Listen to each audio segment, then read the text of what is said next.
Hello students, Gayatri PG college Sanchore की online classes में आप सबका स्वागत है।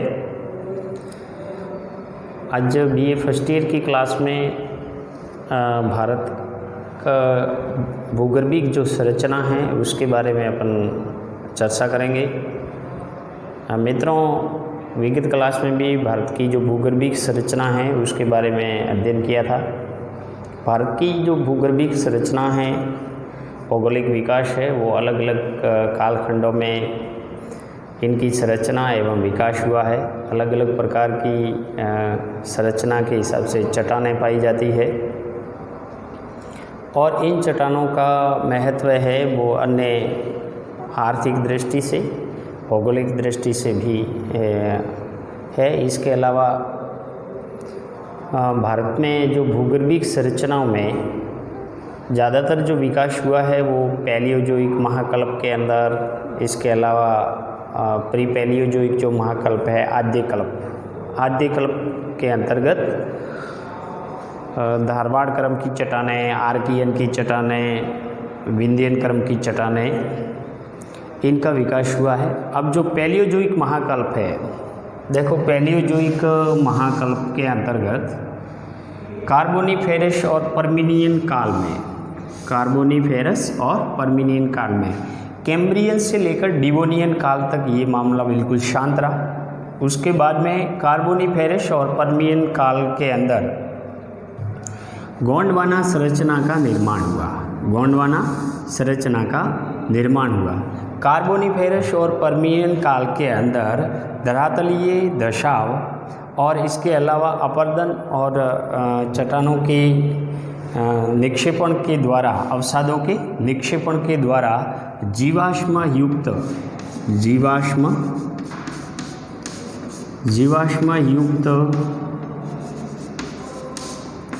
अवसादों से, जीवाश्म युक्त अवसादों से गोंडवाना संरचना का निर्माण हुआ। भारत में गोंडवाना संरचना इस कार्बोनिफेरस और पर्मिनियन काल के अंदर चट्टानों के अपरदन एवं जीवाश्म युक्त अवसादों के निक्षेपण से निर्मित हुआ है। और इस गोंडवाना संरचना में अधिकांश यानी कि जीवाश्म युक्त अवशेष पाए गए हैं, जिसके अंदर जैसे कोयला प्रमुख है। और भारत में पाया जाने वाला जो कोयला है वो ज़्यादातर कौन सा है? गोंडवाना संरचना के द्वारा निर्मित है। और ये जो गोंडवाना संरचना में बनने वाला कोयला है वो कौन से प्रकार का है? बिटुमिनस प्रकार का है, बिटुमिनस। तो भारत में बिटुमिनस प्रकार का जो कोयला है, कोयला एक जीवाश्म युक्त पदार्थ है, उसका निर्माण गोंडवाना संरचना की चट्टानों में हुआ है। और ये जो गोंडवाना संरचना की जो चट्टानें हैं ये भारत के अंदर इन नदी घाटी क्षेत्रों में, जैसे दामोदर नदी घाटी है, दामोदर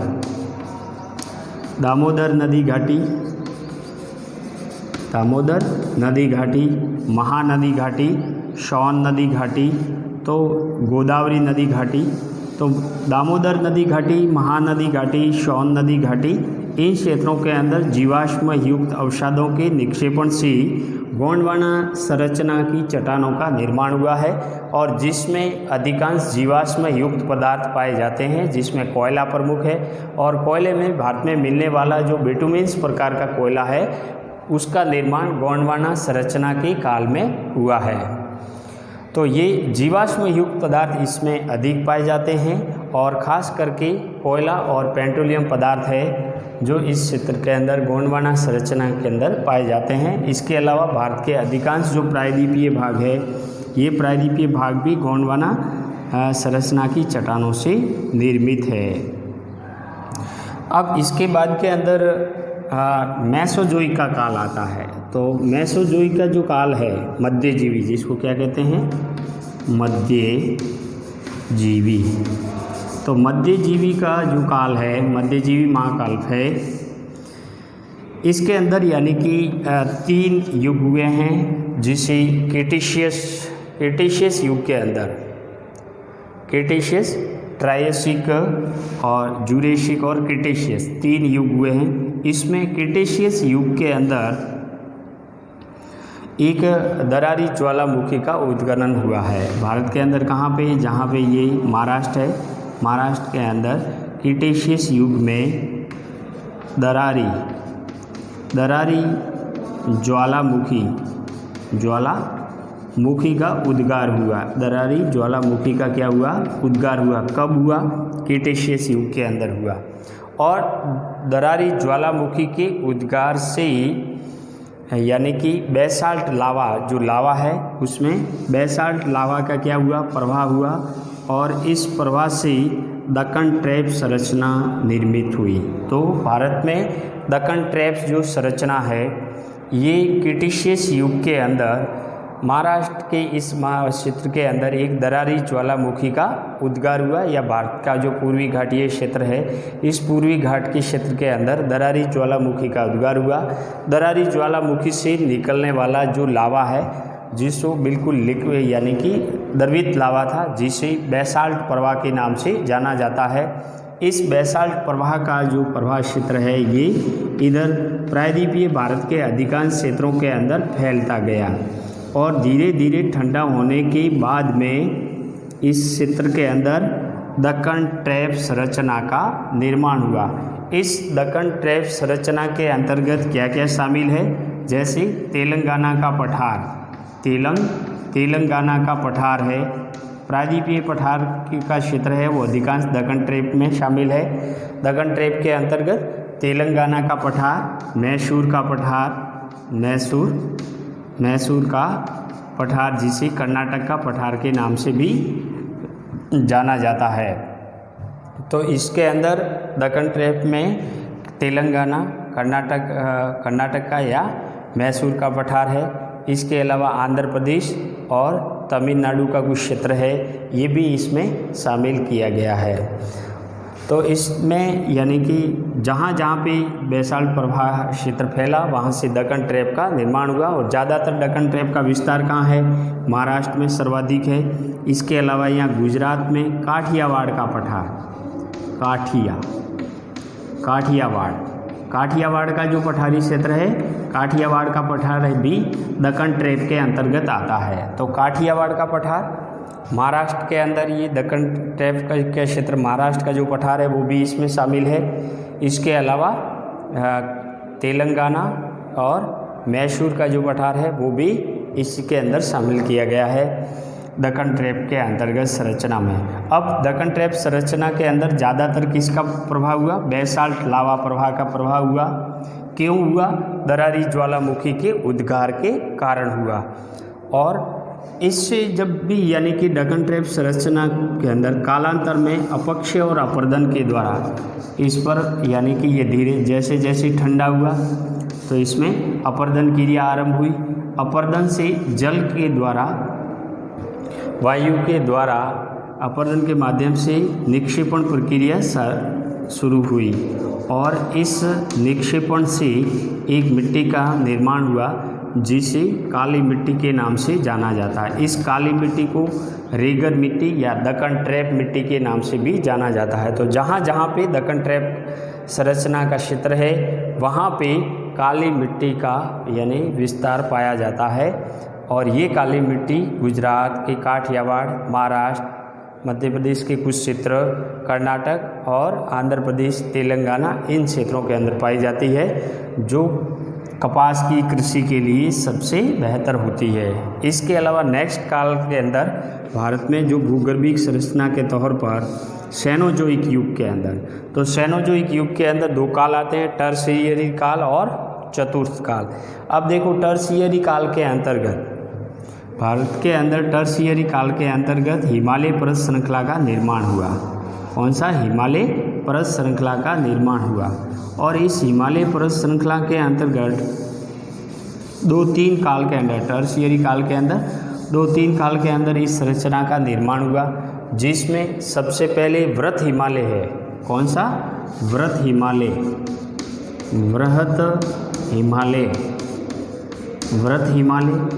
हिमालय का निर्माण कब हुआ? ओलिगोशीन काल में।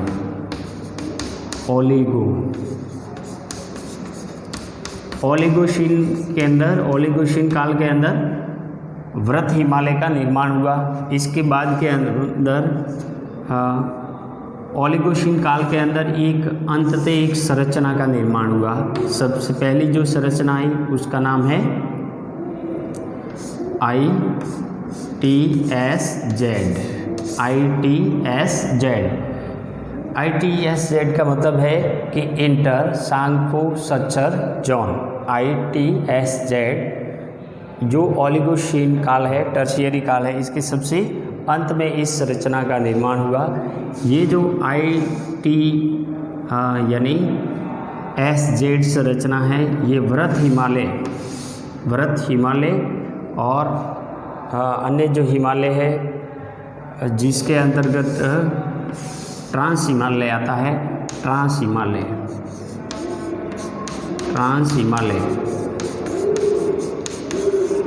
तो ट्रांस हिमालय और वृहत हिमालय के बीच में कौन सी संरचना का निर्माण हुआ है? ITSZ यानी इंटर सांगपो सच इंडस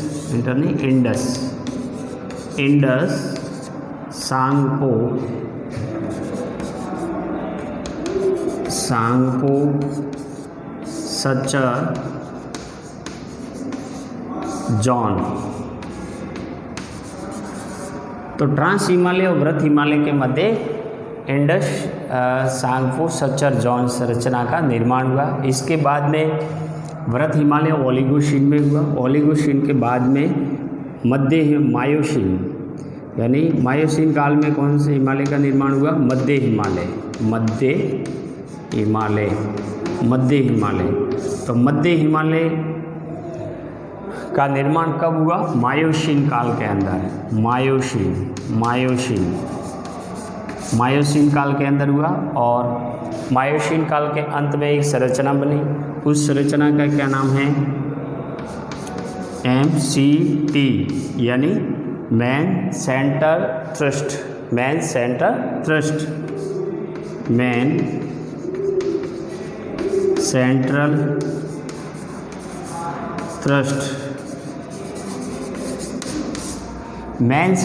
थ्रस्ट है ये। MCT मैन थ्रस्ट से जो सेंटर थ्रस्ट ये वृहत हिमालय और मध्य हिमालय के बीच में स्थित है। वृहत हिमालय और मध्य हिमालय के बीच में स्थित है। इसके अलावा मध्य हिमालय के अंत में यानी कि मायोशीन अंत में एक संरचना का निर्माण हुआ, उसका नाम है MBF यानी मैन बाउंड्री फॉल्ट। ये मध्य हिमालय और शिवालिक के मध्य है। मध्य हिमालय और शिवालिक के मध्य है। और शिवालिक का निर्माण हुआ है वो कब हुआ है? शिवालिक का निर्माण है वो सबसे अंत में प्लायोशीन के अंदर हुआ है। कब हुआ है? प्लायोशीन काल के अंदर शिवालिक का निर्माण हुआ है। और शिवालिक और मध्य हिमालय जिसको लघु हिमालय कहते हैं उसके मध्य क्या है? Man boundary fault. इसके अलावा शिवालिक के बाद में सबसे अंतिम हिमालय की जो संरचना है, हिमालय की सबसे अंतिम पर्वत श्रृंखला कौन सी है? शिवालिक पर्वत श्रृंखला है जो सबसे अंत में बनी है। इसके बाद के अंदर हिमालय पर्वत श्रृंखला से निकलने वाली जितनी भी नदियां हैं इन नदियों के द्वारा अपरदित करके लाए हुए जो अवसाद है वो हिमालय के गिरिपादीय क्षेत्र है और जो प्रायद्वीपीय पठारी क्षेत्र था जो यानी कि गोंडवाना लैंड का भाग था, तो इसके बीच में ये पूरा भाग प्रायद्वीपीय पठारी गोंडवाना का भाग कहलाता था। और इधर हिमालय बीच के अंदर क्या पड़ता था? एक गर्त पड़ता था। हजारों वर्षों से इन नदियों के द्वारा लाए गए अवसाद धीरे जमाव की वजह से परत दर परत निक्षेपण अवसादों के निक्षेपण की वजह से यहाँ एक समतल मैदान का निर्माण हुआ जिसे उत्तर भारत का विशाल मैदान के नाम से जाना जाता है। और ये उत्तर भारत का विशाल मैदान कब निर्मित हुआ? प्लेस्टोसीन काल के अंदर। प्लेस्टोसीन काल में कब हुआ? ये प्लेस्टोसीन काल के अंदर इसका निर्माण हुआ। और इस प्लेस्टोसीन काल के अंदर उत्तर भारत के विशाल मैदान और शिवालिक की जो पहाड़ियाँ हैं इसके बीच में एक संरचना का निर्माण हुआ, उसका नाम था